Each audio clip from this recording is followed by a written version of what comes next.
วัสดีจ้าพ่อแม่พี่น้องพ่อกันอีกคือเก่าเนาะกับหนังสือนิทานธรรมบทเนาะต่อจากตอนที่แล้วเลยเนาะพี่น้องในเวลาเสร็จภารกิจพระศาสดาตรัสเอิ้นหมอชีวกมารับสั่งว่าชีวกเจ้าจงรับบาตรของจุนทัพไปดกเถิดโทษสิทำอนุโมทนาแก่ท่านหมอชีวกได้เฮ็ดแบบนั้นแล้วพระเทระกับบรรลุสีหราชดุจสีหราชที่กำลังคึกขนองได้ทำอนุโมทนายังเหนือความแห่งพระไตรปิฎกให้แจ่มแจ้งแล้วพระศาสดาเสด็จลุกจากอาสนะมีภิกษุสงฆ์แวดล้อมเสด็จไปสู่วิหารเมื่อภิกษุทั้งหลายแสดงขอวาเสร็จแล้วเสด็จลุกจากอาสนะทรงยืนที่หน้ามุขพระคันธกุฏิประทานสุขาวต่อว่าตัดบอกกรรมฐานแก่ภิกษุสงฆ์ทรงภิกษุสงฆ์ไปแล้วเสด็จเข้าสู่พระคันธกุฏิทรงบรรทมสีหาสายญาโดยพระประวัติเบื้องขวาแต่แข้งข้างขวากันในเวลาเย็นภิกษุทั้งหลายนั่งประชุมกันอยู่หลายกลุ่มดุจแวดล้อมโดยมารรัตนากำพลปรารภถึงเรื่องพระคุณของพระศาสดาว่าท่านผู้มีอายุพระมหาปัณฎกบ่ทราบอัธยาศัยของพระจุนทปัณฎกจึงบ่สามารถสิให้เรียนคาถาบทเดียวตั้ง4 เดือนได้ก็เลยไล่ออกจากวิหารโดยเข้าใจว่าพระรูปนี้โง่คัก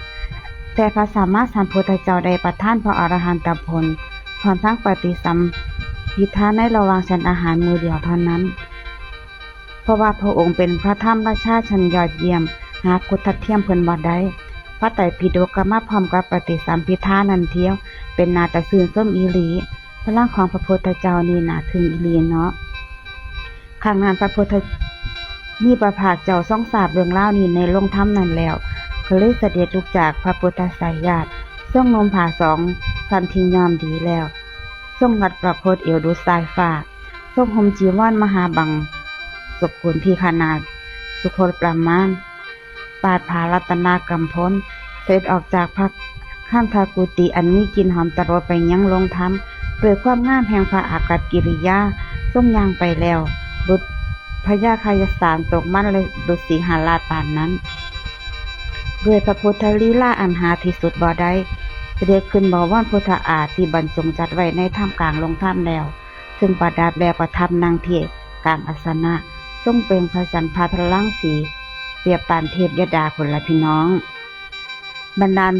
ผู้วิเศษกับบรรดาลทองมหาสมุทรให้กระพืมอยู่และประดุสุริโยไทยทอเสียงอ่อนๆเหนือยอดภูเขาสุขคำทัศชันนั้นเนาะเมื่อพระสัมมาสัมพุทธเจ้าเสด็จมาฮอดภิกษุสงฆ์ก็อยู่สนทนานิ่งเงียบพระศาสดาทรงพิจารณาเบิ่งภิกษุบริษัทโดยพระหฤทัยอ่อนๆโยนแล้วก็ทรงลำพึงว่าบริษัทนี้งดงามยิ่งนักการขน้องมือขน้องเท้าเสียงไอเสียงจามของภิกษุสักลูกก็บ่มีภิกษุเหล่านี้ทั้งหมดมีความเคารพโดยพุทธคารวะอันเดชแห่งพระพุทธเจ้าคู่ข้ามแล้วเมื่อเฮานั่งนิ่งเสียแล้วบ่เว้าแม้แต่ตลอดชั่วอายุพระรูปใดก็สิบ่กล้าเว้าเลยเฮาเองควรสิพูดขึ้นมาเสียก่อนดังนั้นแล้วก็เลยตัดเรียกภิกษุทั้งหลายด้วยพระสุรเสียงอันไพเราะดูเสียงพร้อมตัดถามว่าภิกษุทั้งหลายบัดนี้พวกเธอนั่งประชุมกันด้วยเรื่องอีหยังกันเล่าเรื่องอีหยังที่พวกเธอพูดข้างกันไว้อยู่นั่นนะเมื่อภิกษุนั้นกราบทูลให้ทราบแล้วก็เลยตรัสว่าภิกษุทั้งหลายจุนทปัณฎกหาได้เป็นผู้โง่เขลาแต่ในบัดนี้เท่านั้นบ่แม้แต่ในการก่อนก็เป็นผู้โง่เขลาคือกันนั่นละเฮาเป็นที่พึ่งของเธอเฉพาะในบัดนี้เท่านั้นก็หาบ่ได้ถึงในการก่อนก็ได้เป็นที่พึ่ง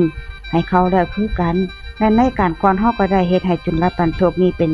เจ้าของแห่งโลกิยทรัพย์แล้วบัดนี้ก็ได้เฮ็ดให้เป็นเจ้าของแห่งโลกุตตรทรัพย์ภิกษุทั้งหลายพวกใครสิเสด็จสดับพวกมันโดยพิสดารพุ่นอัญเชิญแล้วก็จึงทรงนำอดีตนิทานมาเว้าให้ฟังว่าในอดีตการมานพชาวพระนครพราณสีคนหนึ่งไปยังกรุงตากศิลาแล้วได้เป็นศิษย์ของอาจารย์ทิสาปราโมทย์มีความประสงค์สิเรียนศิลปะได้เป็นผู้คอยดูแลอาจารย์เป็นอย่างดียิ่งกว่าศิษย์อีก500 คนเขาขยันเฮ็ดกิจทุกอย่างแต่เพราะว่าเขาเป็นคนโง่จึงบ่สามารถสิเรียนอีหยังกับเขาได้อาจารย์เนื้อสิพยายามด้วยความคิดเห็นว่าศิษย์คนนี้มีอุปการะคุณแก่เฮาหลายเฮาสิได้ให้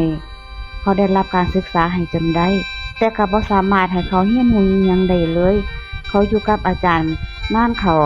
แม่คาถาบทเดียวกับบ่สามารถสิเรียนสิจำให้มันได้ก็นึกละอายใจกับเจ้าของก็เลยลาอาจารย์กลับบ้านอาจารย์คิดว่าศิษย์คนนี้อุปการะเฮาก็หวังความเป็นบัณฑิตให้แก่เขาอยู่แต่บ่สามารถสิเฮ็ดได้จำเป็นสิต้องตอบแทนศิษย์คนนี้ให้ได้จักผูกมนต์ให้เขาสักบทหนึ่งท่านนำพอเข้าไปในป่าแต่งมนต์ขึ้นมาประโยชน์หนึ่งว่าคาเทสิคาเทสิ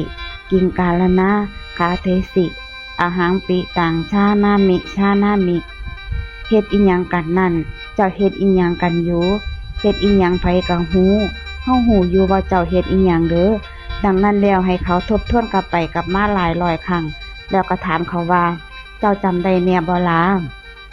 เขาก็ตอบว่าผมจำได้แล้วขอรับเมื่ออาจารย์ชี้แจงว่าคนโง่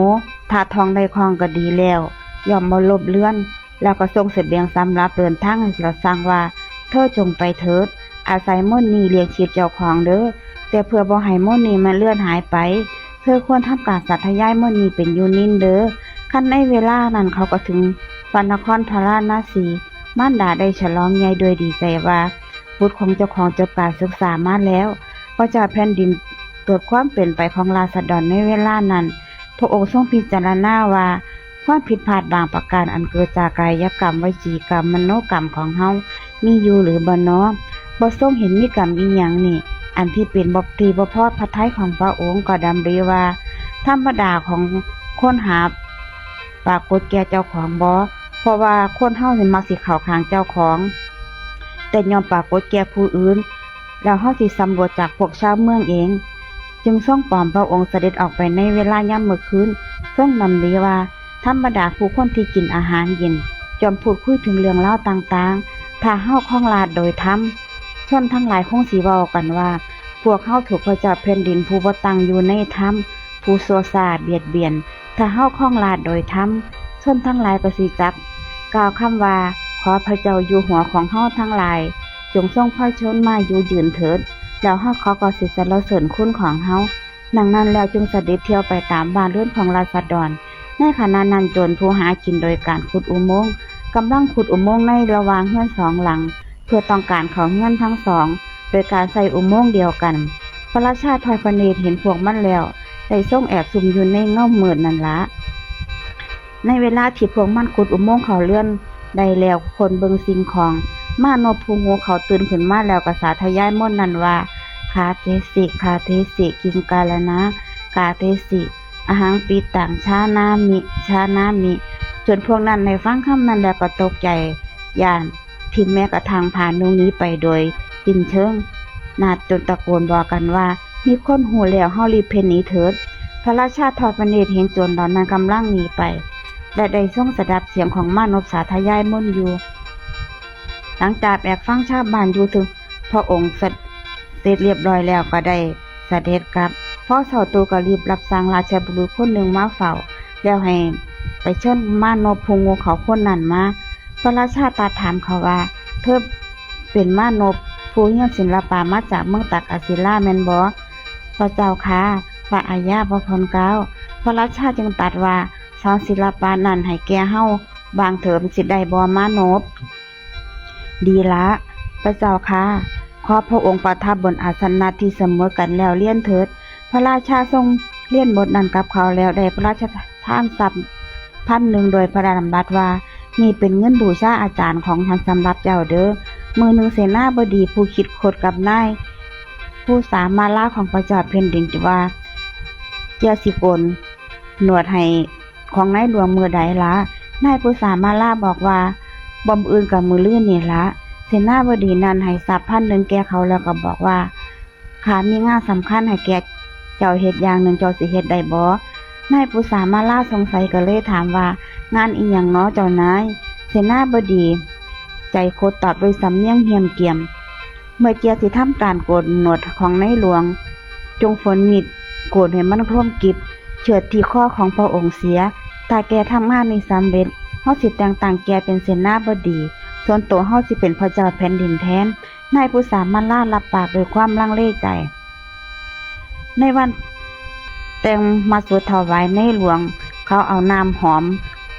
สาสงพระมังสัวให้เปียกสะบัดมีดกล จับพี่ชายหน้าผากโดยคิดว่ามีดโกนบ่ค่อยคมเท่าใดเฮาควรตัดกันพ่อโดยฉับพลันเที่ยวเดียวเท่านั้นขอให้ฝนมีดโกนอีกสักหน่อยเถอะ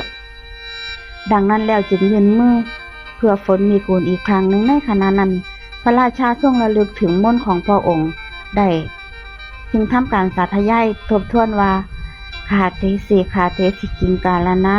ขาเทสิอหังปิต่างชานามิชานามิเมื่อไหลส้มจากหน้าผากของนายผู้สามารถล่าแล้วเผยความเข้าใจว่าในหลวงทรงหูท่านเฮาเสียแล้วเขากลับยานแล้วก็เลยโยนมีดโกนทิ่มหมอบก้มลงแผ่พระบาทพระราชาเป็นผู้ฉลาดฉะนั้นพระองค์เลยตัดดักข้อเขาว่าเฮ้ยไอ้ผู้สามารถล่ามึงเข้าใจว่าพระเจ้าแผ่นดินบ่ฮู้เรื่องของมึงสันบ่นายผู้สามารถล่าสำลักออกพระราชทานอภัยโทษให้กระหม่อมด้วยขอพระองค์โปรดพระราชทานอภัยโทษแก่ข้าพระองค์เถิดพระเจ้าค่ะสร้างเถิดเจ้าอย่าย่านเลยบอกความจริงทั้งหมดมาเถิดข้าสิเวียนโทษตายให้แก่เจ้านายผู้สามารถล่าจึงบอกถึงอุบายของเสนาบดีโดยความหักตัวกลัวตายพระราชาทรงสดับคำนั้นแล้วทรงดำริว่าเฮารอดชีวิตนี้เพราะว่ามนต์ของอาจารย์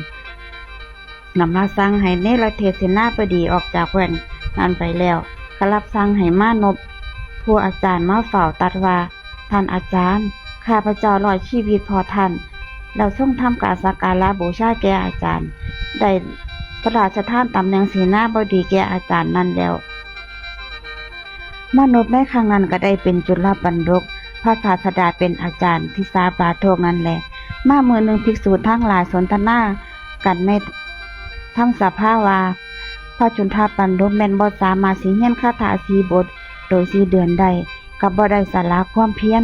ตั้งอยู่ในอรหัตผลแล้วบัดนี้ได้เป็นเจ้าของทรัพย์คือโลกุตละธรรมแล้วพระศาสดาเสด็จมาตรัสถามว่าภิกษุทั้งหลายบัดนี้พวกเธอนั่งประชุมกันด้วยเรื่องอีหยังเนาะเมื่อภิกษุเหล่านั้นกราบทูลให้ทราบพระองค์จึงตรัสว่าภิกษุทั้งหลายภิกษุในศาสนาของเฮาปราลบความเพียรแล้วย่อมเป็นเจ้าของแห่งโลกุตธรรมดังนี้แล้วตาคาถานี้ว่าผู้มีปัญญาพึงทำก็คือที่พึงที่ห่วงน้ำมันถ่วมทับบ่ได้โดยความหมั่นโดยความบ่ประมาทโดยความระมัดระวังและโดยความฝึกตนดังนี้นั่นละขอกราบขอบพระคุณและอนุโมทนาบุญกับทุกท่านที่รับฟังจนจบคลิปเนาะพอกันใหม่ในคลิปหน้านะพี่น้อง